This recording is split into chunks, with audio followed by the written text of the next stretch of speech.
Jail में फांसी की सज़ा पाने वाला मुजरम अफसुर्दा बैठा था। दो और कैदी इसको दिलासा देने बैठ गए।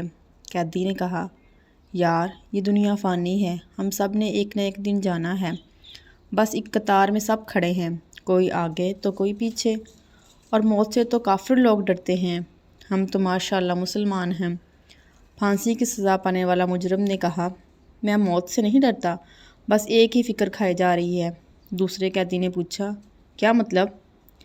फांसी वाला मुजरिम बोला, कुछ साल पहले मैंने एक बैंक लूटा था, तो मैंने कुछ पैसे खर्च किए, बाकी 5 करोड़ 60 लाख मैंने पुराने मॉडल के टीवी में रख दिए हैं, जो हमारे घर के एक कोने में पड़ा है।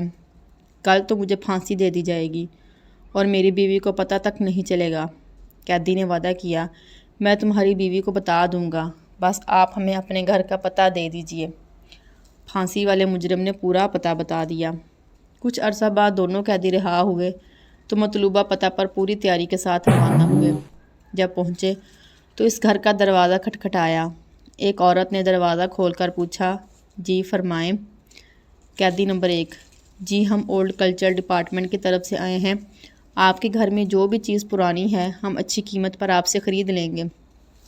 औरत, एक पियानो है, एक टीवी और एक लालटेन है, मगर मैं बेचना ही नहीं चाहती।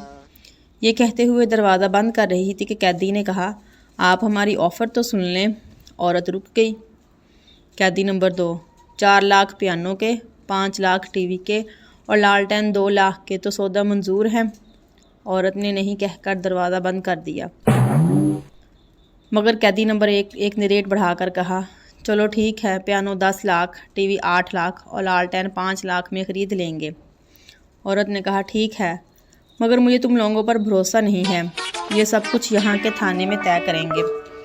दोनों कैदियों ने हामी भरकर कहा, हमें बस कुछ देर की मोहलत दे दें, और चले गए।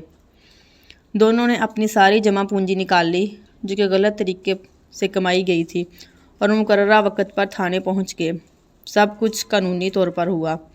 औरत अपने घर चली गई और दोनों दोस्त अपने अड्डे पर आ गए। जब टीवी खोला तो इसमें मरे हुए चूहे थे।